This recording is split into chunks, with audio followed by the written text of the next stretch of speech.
So guys, अब हम आते हैं अपने एक्चुअल टॉपिक पे जो है यूटिलिटी एनालिसिस। हमने डिस्कस किया कि यूटिलिटी क्या होता है। Total satisfaction received from consuming a good और सर्विसेज। बट इन इकोनॉमिक्स इसका एक्चुअल मीनिंग है want satisfy the power of a good.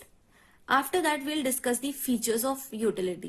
First is subjective, means it depends upon the consumer as much as on commodity. यानी कि जो हमारी utility है वो consumer के साथ साथ एक commodity पे भी depend करती है. Second is relative, means कि ये वेरी करती है पर्सन टू पर्सन से. यानी कि अगर मैं बात करती हूँ एप्पल की, तो एप्पल की जो यूटिलिटी है वो मुझे कुछ और मिलेगी और आप लोगों को कुछ और मिलेगी. Next is not essentially useful, यानी कि ये सेटिस्फाई करती है वांट को पर ये यूजफुल नहीं है. Next is independent of morality, यानी it is completely independent from your ethics and morals, कि इसमें एथिक्स और मॉरल का कोई भी रोल नहीं है. Again next is different from satisfaction. Utility और सेटिस्फैक्शन अलग अलग है. After that, I will discuss the assumptions of utility. First is rational consumer. हम assume करते हैं कि जो हमारा consumer है वो rational है, कि वो उसको हमेशा ज्यादा से ज्यादा satisfaction चाहिए by consuming a particular commodity. Next is cardinal utility, जिसका मीन है कि हम सिर्फ assume कर रहे हैं कि it is measured in cardinal numbers, but actually ऐसा नहीं होता reality में. Next is independent utility, means कि ये इंटरफेयर नहीं करती अदर यूटिलिटीज के साथ, यानी कि एक प्रोडक्ट की यूटिलिटी दूसरे प्रोडक्ट की यूटिलिटी पे अफेक्ट नहीं करेगी, ये अपने में इंडिपेंडेंट है. Fourth is marginal utility of money is constant. That is हम इसको इस तरह से भी लिखते हैं MU of money is constant. कभी भी, यानी कि जो पैसे की वैल्यू है उसमें कोई चेंज नहीं आ रहा. And last is total utility depends upon the quantities of individual goods, which is equals to TU is equals to MU plus Q. Here TU is total utility, MU is marginal utility plus Q is the quantity. Before that हमें पता होना चाहिए कि total utility और marginal utility क्या होते हैं. So total utility means it is obtained by the consumption of all the goods, यानी कि हमारे पास अगर 100 गुड्स हैं तो उन 100 गुड्स की कंजम्पशन से जो हमें यूटिलिटी मिल रही है टोटल, वो क्या होगी हमारी total utility. And marginal utility होगा change in total utility. MU is equals to delta TU upon delta Q, या फिर इसका एक ये भी फॉर्मूला है MU is equals to TUN minus TUN minus 1. And हम ये भी लिखते हैं कि TU is equals to sigma MU. After that हम बात करते हैं हमारा relationship between total utility and marginal utility.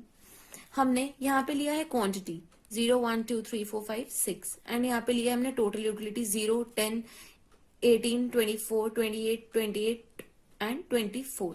And यहाँ पे हमने लिया है मार्जिनल यूटिलिटी. मार्जिनल यूटिलिटी है कैसे आएगी, 0 पे 0 रहेगी, 10 पे 10 रहेगी.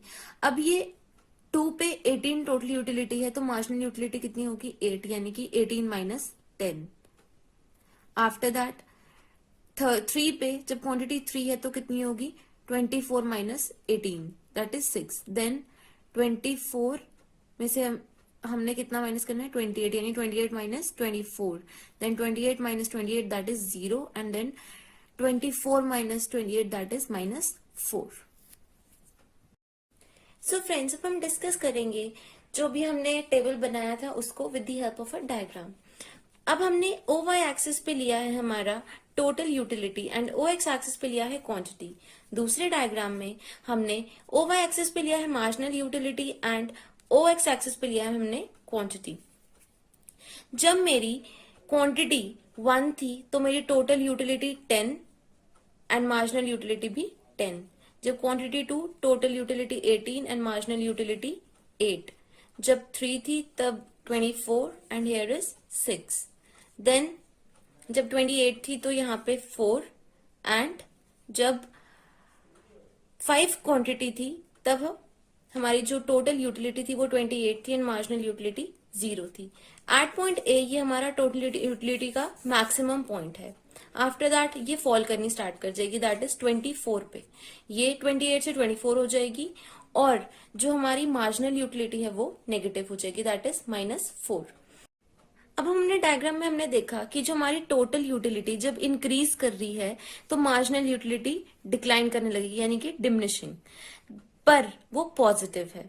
जब हमारी टोटल यूटिलिटी मैक्सिमम है, यानी कि यहाँ पे इस पॉइंट पे, तो जो हमारा मार्जिनल यूटिलिटी है वो कितनी है, 0, that is this.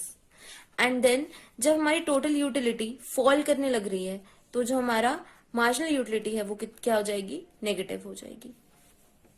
After that हम डिस्कस करेंगे significance of difference of total utility and marginal utility. It comes like इसके अंदर 2 पॉइंट्स हैं। पहला paradox of value, which means that जो प्राइस है वो हम उसकी मार्जिनल यूटिलिटी से डिटरमाइन करते हैं, ना कि उसकी टोटल यूटिलिटी से।